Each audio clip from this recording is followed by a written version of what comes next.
Welcome, my friends. What if I told you that most of the promises you made to yourself this year are already dead? What if I told you that the reason you fail is not because you are weak, but because you are a stranger to the person you want to become? It was January 2nd, 2018. A cold gray apartment in Ohio. A 24-year-old man sat at a cluttered desk, staring at a list of 12 resolutions he'd already broken by noon.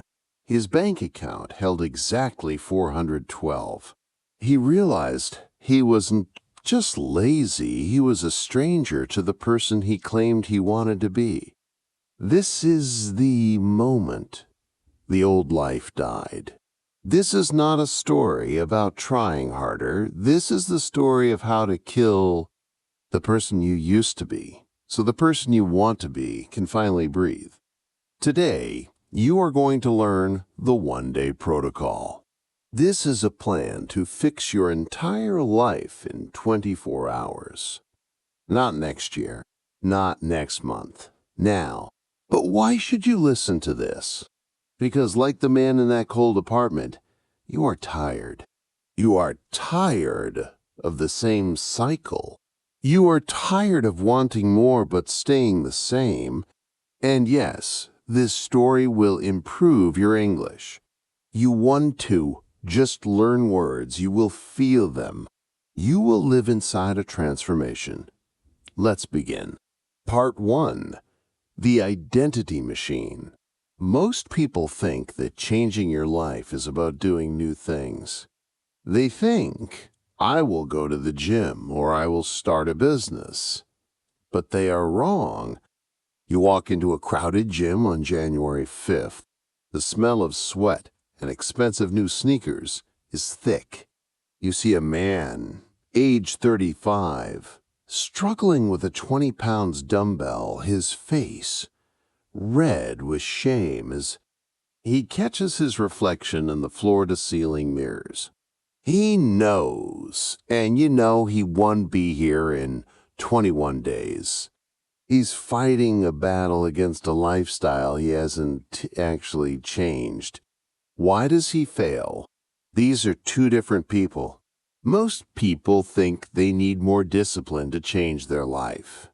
Because he is a person who wants to lose weight, trying to act like a person who is fit.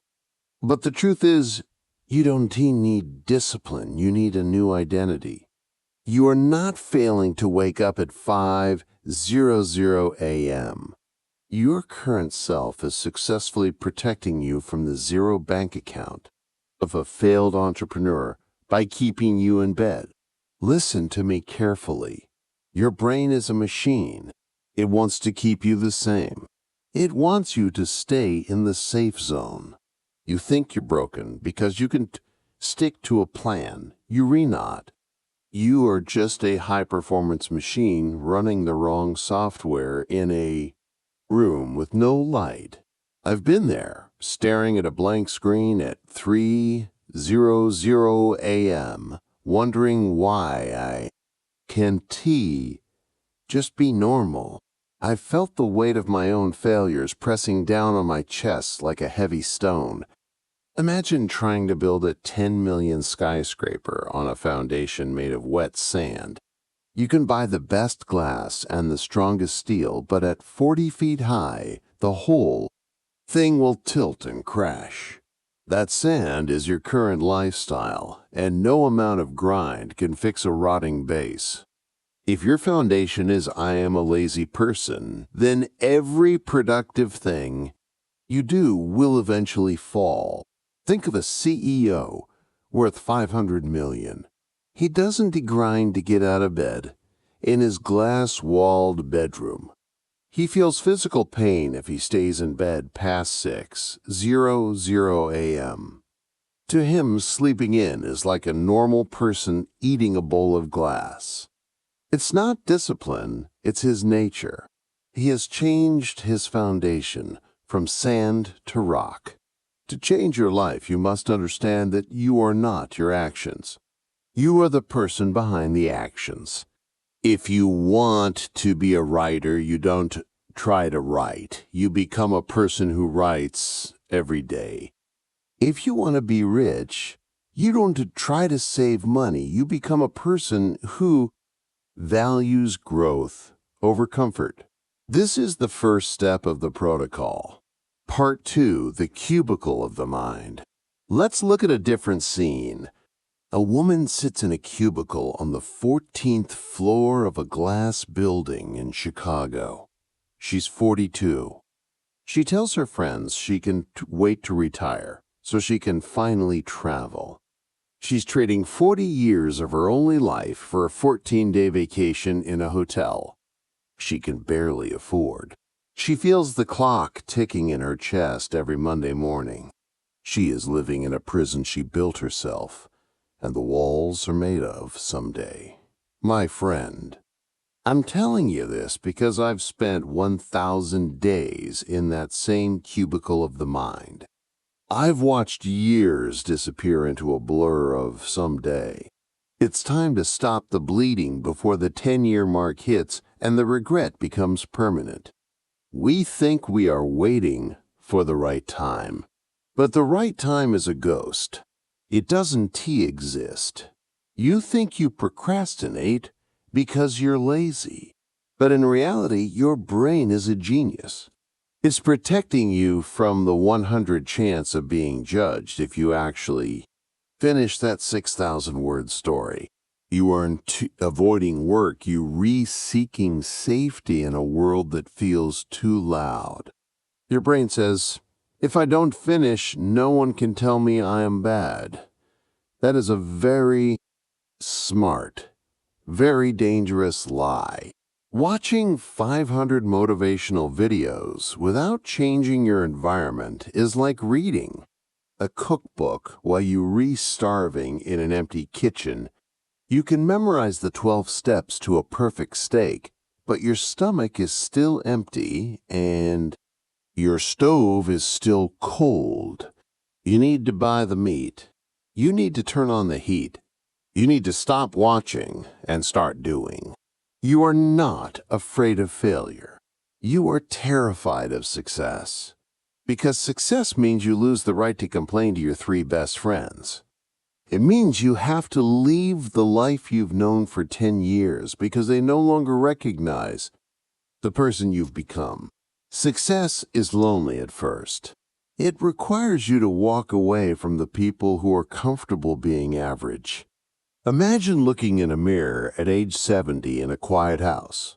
You see a stranger with tired eyes and $2 million in the bank, but 0 memories of taking a risk. You realize you betrayed the 8-year-old version of you who thought you were going to conquer the world. That child is screaming, and you have no answer. That is the greatest tragedy in the world. It is the death of the soul while the body is still breathing. Part 3, the psychological excavation. Now, we begin the work. Fix your posture right now. Take a deep breath in this room. We are going to dig into the 9 stages of your ego. And it's going to be uncomfortable. But your future self, 3 years from today, is waiting for you to finish this protocol. This is the morning excavation. Stop asking, how do I get motivated? Start asking, what is the life I would find absolutely unbearable in 5 years? Describe that Tuesday in detail. Fear is a much more reliable fuel than inspiration when you're restarting from 0. If you are running away from a lion, you don't need motivation to run. What is the cost of your current life? Every time you check your 15 notifications, your brain is like a 5-year-old being handed a bag of sugar every 30 seconds. You're wondering why you can focus on a 60-minute task when you've trained your mind to live in 6-second loops in a dark room. You are destroying your ability to think. You are turning your brain into mush. Naval Ravikant says the only test of intelligence is getting what you want. Think about that. If you are a genius with a PhD, but you're miserable in a 50K job you hate, are you actually smart? Or are you just a very highly educated failure sitting in a library of useless facts? Real intelligence is agency. It is the ability to change your world. Look at the default life. No alarm clock, no purpose, no clean clothes. Just the blue light of a smartphone at 11:00 a.m. and the cold silence of a studio apartment where nothing ever happens. This is the death of agency, one scroll at a time, until 365 days have vanished into the screen. This is where most people live. They are the walking dead. What feels like a midlife crisis at age 30 is actually your soul trying to save you from a 40-year mistake. That dull dissatisfaction you feel in your chest is a gift. It's the smoke that tells you the house is on fire before the roof collapses on your dreams. Don't ignore the smoke. Part 4, the ego development. To fix your life, you must understand how your ego works. The ego is not just being proud. It is the way you see yourself. Dan Koe tells us there are stages to this. First, there is the impulsive stage. This is like a child. You want sugar, you eat sugar. You want to scroll, you scroll. There is no space between the feeling and the action. If you stay here, you will never be free. You will be a slave to your moods. Second, the self-protective stage. You think the world is a dangerous place. You only look out for yourself. You hide your ideas because you are afraid. Third, the conformist stage. This is where most people get stuck. You are your group. If your friends drink every weekend, you drink every weekend. If your family thinks business is risky, you think business is risky. You have no voice of your own. You are just an echo of other people. Then comes the self-aware stage. This is where you are right now. You notice that your inner life doesn't match your outer life. You feel like a fake. You are starting to see that the rules you were taught are not the only rules. The higher stages, the conscientious, the individualist, the strategist, are where you start to build your own system. You stop following and start leading. You see that identity is a useful fiction. It is a story you tell yourself. And if the story isn't working, you can change the story. Part 5, the climax of change. You're waiting for a sign. You're waiting for a mentor to walk into this room and say, "It's your turn," but the door to the life you want has no lock and no guard. You've been standing in the hallway for 3 years, staring at a handle you refuse to turn. The only thing keeping you out is the belief that you don't belong inside. Tomorrow morning, you're going to step into a cold shower, 45 degrees. Your skin will scream. Your brain will tell you to jump out. In those 10 seconds of freezing water, you will feel more alive. This is the feeling of a life being fixed. It is the shock of reality hitting your soul. A man in a 3000 suit sits in a boardroom in Manhattan, staring at a spreadsheet. He has everything he ever wanted, and he's never been closer to jumping off the roof. Why? Because he built a life for a person he doesn't even like. He has the money, but he lost the men. Do not build a life for a stranger. Build it for the person you see when you close your eyes. Be realistic, your teacher said in 10th grade while standing in front of a chalkboard. Those 5 words became the invisible cage you've lived in for 15 years. You stopped dreaming because a person who gave up on their own dreams told you to. It is time to break the bars of that cage. I know your bank account is low. I know your mind is tired. I know you're tired of being the person who has potential but zero results. We're going to fix that in the next 24 hours, starting with the morning excavation. We are going to find the anti-vision, the life you refuse to live. Most people focus on what they want to gain. The top one focus on what they are willing to lose. To become the person who earns 1 million, you have to kill the person who is comfortable earning 50K. You cannot take your old self to your new life. A lobster has to shed its shell to grow. For a few hours, it is soft, naked, and vulnerable to every predator in the ocean. If it stays in the old shell because it's safe, it dies. You are currently outgrowing your shell, and the discomfort is just your growth happening in real time. Part 6, the one-day protocol. Here is the exact plan. Phase 1, the morning excavation. Sit with a notebook. No phone. Ask, what is the lie I am telling myself? Ask, if I keep living like this, where will I be in 10 years? This is your anti-vision. It should scare you. If it doesn't scare you, you aren't being honest. Then, write your vision MVP. If you were already the successful version of yourself, what would you do this week? Not next year, this week. Phase 2, interrupting autopilot. All day, set reminders on your phone. When the alarm goes off, ask, what am I avoiding right now? Or if someone filmed me for the last 2 hours, what would they think my goals are? Most of us spend our days in a dream. These questions are the alarm clock that wakes you up. Phase 3, evening synthesis.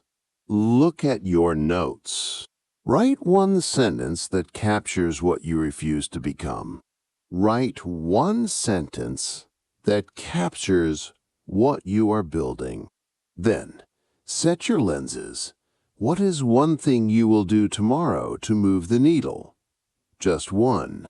You think you're watching this for motivation. You're not.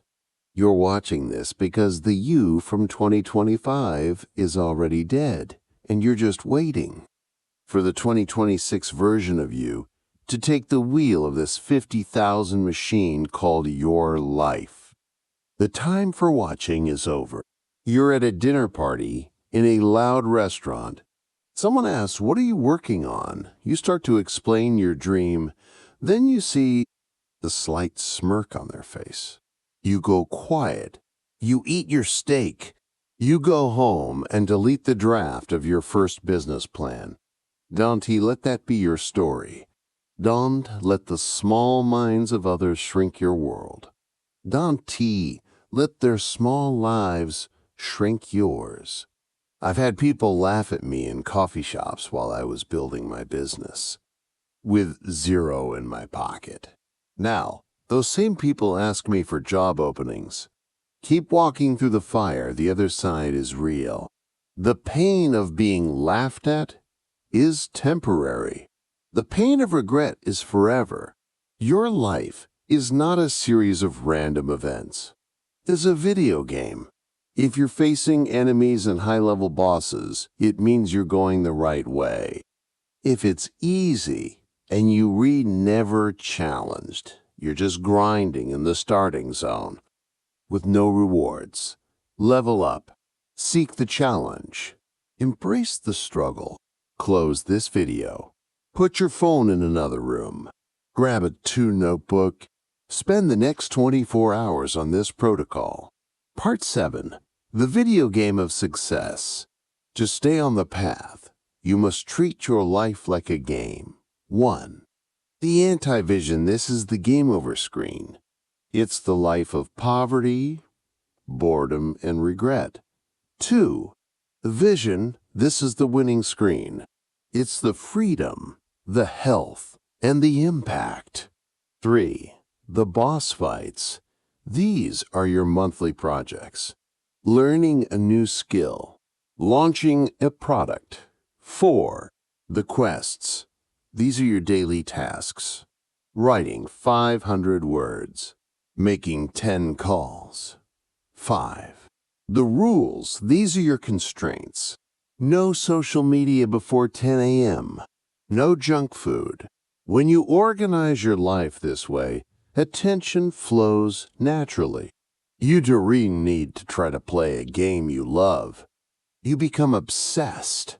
And that obsession is the fire that melts the old identity and hammers out the new one. Let me tell you one last truth. The world is full of people who talk. They talk about what they will do. They talk about their potential. But potential is just a fancy word for what you haven't done yet. It is a debt you owe to the world. The man in the Ohio apartment didn't stay there. He didn't stay with 412. He realized that the only thing between him and his dream was the person he saw in the mirror. He stopped trying to fix his life and started building a new one. You have been given a gift. You have been given a mind. But that gift is also a curse if you don't use it.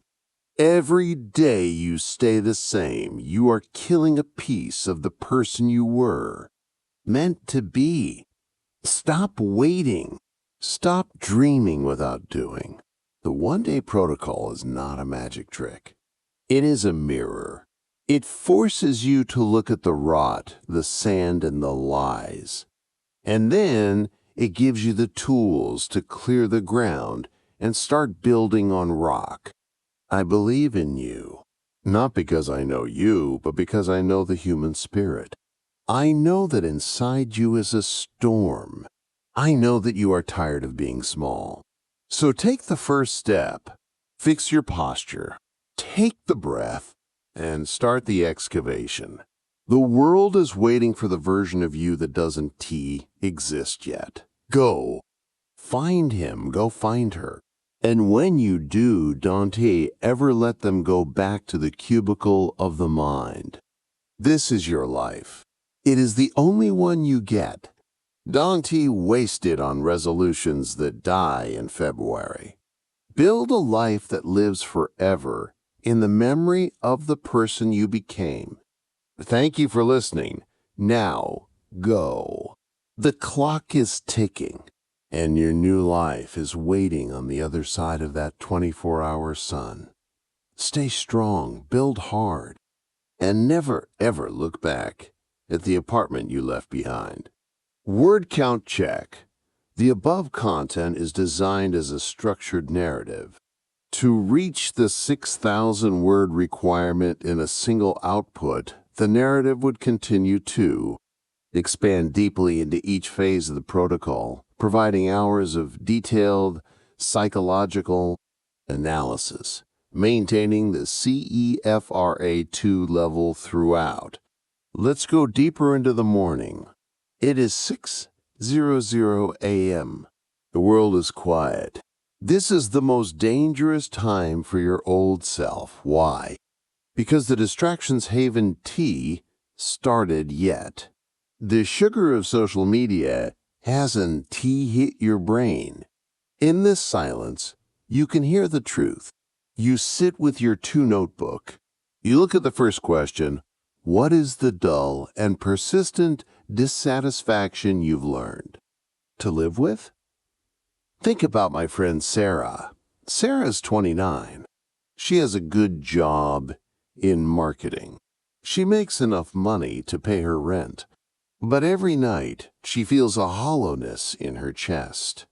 It's like a hunger that food can't fix. She tells herself, everyone feels like this. This is just being an adult. That is a lie. That hollowness is her soul telling her she is in the wrong place. She is a conformist.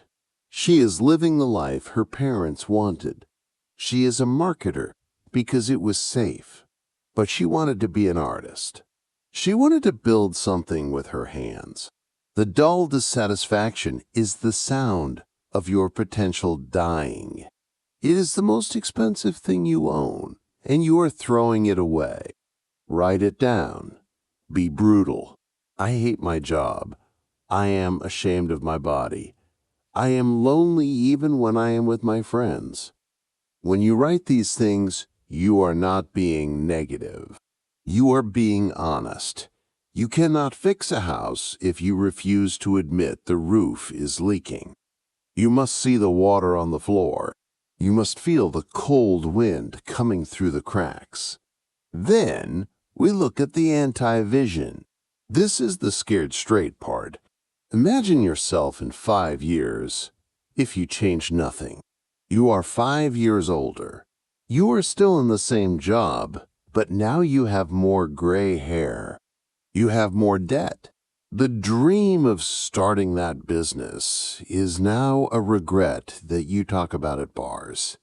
You see younger people doing what you wanted to do, and you feel a bitter poison in your heart. You start to hate their success because it reminds you of your failure. Now imagine 10 years. You are a stranger to your own children. You are tired all the time. Your body is weak because you never respected it. The blue light of the screen is the only thing that makes you feel okay for a few seconds. This is the cost of staying the same. It is not free to stay where you are. It costs you your life. Now the sun is up. The world is calling you. This is where the battle happens. This is the daytime interruption. Most of us live in a state called autopilot. You brush your teeth without thinking. You drive to work without thinking. You scroll your phone without thinking. You are a ghost in your own body. The protocol says, set reminders. Every 90 minutes, your phone buzzes. 11:00 a.m. You are in a meeting. You are bored. Your phone buzzes. The question pops up. What am I avoiding right now? You realize you are avoiding the hard conversation with your boss. You are avoiding the fact that you haven't done any deep work in 3 days. You are avoiding the truth that you are wasting your time in this meeting just to look busy. 1:30 p.m. You are eating lunch. You are scrolling through Instagram. Buzz. If someone filmed the last 2 hours, what would they conclude I want? This is a powerful mirror. If a stranger watched a movie of your last 2 hours, what would they say your goal is? Would they say, this person wants to change the world? Or would they say, this person wants to see what strangers ate for lunch in Dubai? Your actions are the only true map of your goals. Words are cheap. Movement is the only thing that matters. If you say you want to be a writer, but you haven't written a word in 2 hours, you are lying. You too want to be a writer. You want to have been a writer. You want the status, but you don't want the work. 3:15 p.m. Buzz. Am I moving toward the life I hate or the life I want? Every action is a vote. Every time you choose the distraction, you are voting for the anti-vision. You are voting for the gray apartment. You are voting for the hollow chest. Every time you choose the work, you are voting for the vision. You are voting for the 10 million skyscraper. You must become a conscientious person. You must build a system of principles. I do not scroll before 5:00 p.m. I do not eat sugar when I am bored. These principles are the code of your new software. They are the rules of the game. And the more you follow them, the more the machine of your brain starts to work for you instead of against you. The sun is setting. You are tired, but it is a good tired. It is the tiredness of a warrior, not a slave. This is the evening synthesis. You look back at your day. You look at the reminders. You see the patterns. You realize that you have been protecting your identity. You have been acting safe because you are afraid of being judged. Write your synthesis sentence. I refuse to let my life become a quiet tragedy of someday. I am building a world where my work matters and my body is a temple of strength. These sentences are your compass. They are the North Star that guides you through the dark. Then you set your daily levers. What are the 2 to 3 things that actually move the needle? Most people have a to-do list with 50 things on it. Buy milk, email the accountant, wash the car. These are not levers. These are maintenance. They keep you where you are. A lever is something that changes the game.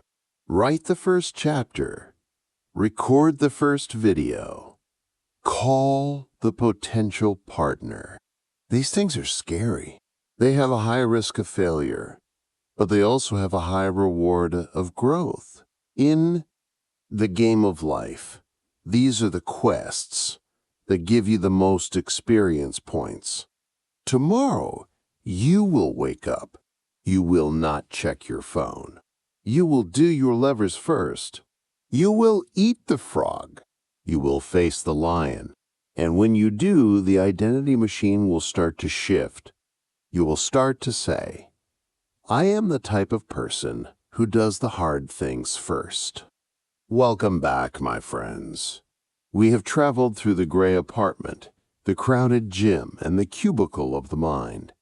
We have looked at the 9 stages of the ego and the 24-hour protocol. This has been a long journey. But remember, the longest journey begins with a single step. Or in this case, a single day. You have the power to fix your life. You have the agency to change your world. Do not let this video be just another sugar hit for your brain.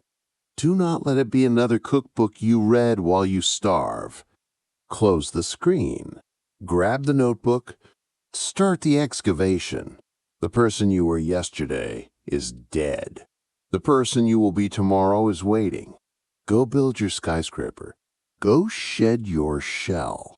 Go live your story. I'll see you at the top. Stay strong.